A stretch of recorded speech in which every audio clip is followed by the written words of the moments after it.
오늘 이 자리에 학생들도 좀 얼굴이 보이기 때문에 좀 더 얘기를 하려고 합니다. 학생들, 지금 정치인들이 국회에서 뭐라고 떠들면 내용도 모르고 덮어놓고 거리에 나가서 무슨 브랑카들 들고 무슨 하이트에서 성토대회를 하고 무슨 정부 물러가라, 매국하는 정부 물러가라, 이런 철없는 짓들을 하는데 나는 학생 재군들에게 솔직히 오늘 이 자리에서 얘기해두거니와 재군들이 앞으로 이 나라의 주인공이 되자면 적어도 10년 내지 20년 후에라면 재군들이 이 나라의 주인공이 되는 것입니다. 재군들의 시대가 오는 것입니다. 오늘 이 시대에는 우리들 기성세대가 모든 것을 책임을 지고 여러분들 못지않게 나라에 대한 것을 걱정을 하고 근심을 하고 노력을 하고 있다는 것을 여러분들은 잊어서는 안 되는 것입니다. 내가 학생 여러분들을 절대 무시해서 하는 소리가 아니라 나도 여러분들과 같이 한 20대 젊은 시절에 학생 시절에 생각을 좀 해보는데 여러분들은 아직까지도 공부를 하고 배워야 되고 모든 것을 수양을 해야 되고 자기의 실력을 배양할 시절이지. 여러분들이 직접 정부가 하는 일, 정치적인 문제, 사회적인 문제 낱낱이 직접 간섭하거나 여기에 참여하거나 직접 행동해온 길 그런 시기도 아니고 또 그런 것이 여러분들의 책임도 아니다 하는 것을 확실히 알아야 됩니다. 그러니 지금 학생들은 4.19 정신 운운하고 튀어나옵니다. 여러분들이 선배가 4.19 당시에 거리에 나와서 한국의 민주주의를 다시 지키기 위해서 뛰어나온 그 정신은 그야말로 100년에 한 분, 수백 년에 한 분 있을까 말까 한 이건 숭고한 정신인 것입니다.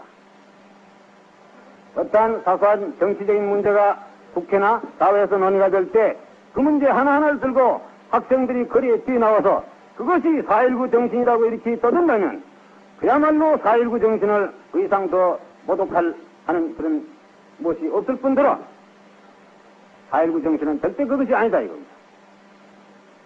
작년 연말에 내가 독일에 방문했을 때 독일 대통령 루브케 씨가 제일 첫날 저녁에 나를 만나서 한 얘기가 지금도 있습니다. 기억을 하고 있습니다.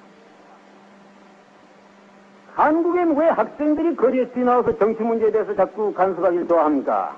나한테 이렇게 질문합니다.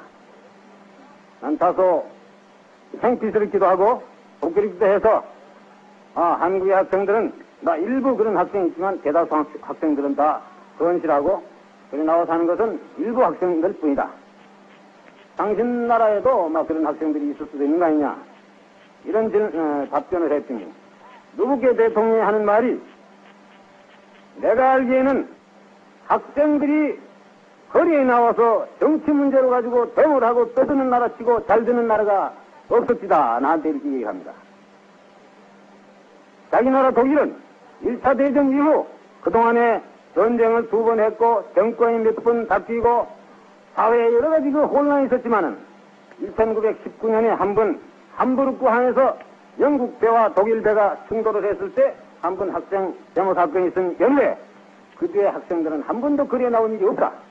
학생들은 어디까지든지 자기들은 이 시기에는 공부를 해야 되고 배우는 시간이고 실력을 양성해 줄 시간이지 자기들이 직접 이런 문제에 참여할 시기가 아니라는 걸 확실히 알고 있다. 그런데 왜 한국의 학생들은 거리에 나오길 좋아합니다. 학생들이 거리에 나와서 떠든다고 해서 나는 절대 그 사람들이 애국적인 학생이라고 보지 않습니다. 혹 대통령이 이런 소리 한다고 해서 일부 학생들이 뭐라고 불만을 품을지 모르지만 나는 오늘 이 자리에서 우리 한국의 일부 철부지한 학생들에게 확실히 얘기했습니다. 여러분들이 오늘날 한일 문제를 가지고 거리에 나와서 떠든다는 것은 그야말로 일부 정치인들의 앞뒤리 노릇밖에 안 된다는 걸 확실히 인식을 해야 됩니다. 한일 회담의 내용이 어떻게 되는지 어떤 점이 여야 간에 지금 싸우고 있는 쟁점인지 내용이라도 알고 떠들러야지. 덮어놓고 뭐라고 요즘에 그때 세상이 뒤숭숭하고 뭐 하니까 학생들이 거리에 좀 나가서 한번 기분 풀기 위해서 한번 나가보자 하는 이런 사고방식을 가진 만약 학생들이 있다면 이것은 한국의 장래를 위해서 우리 조국의 앞날을 위해서 대단히 걱정되는 일이다 이겁니다.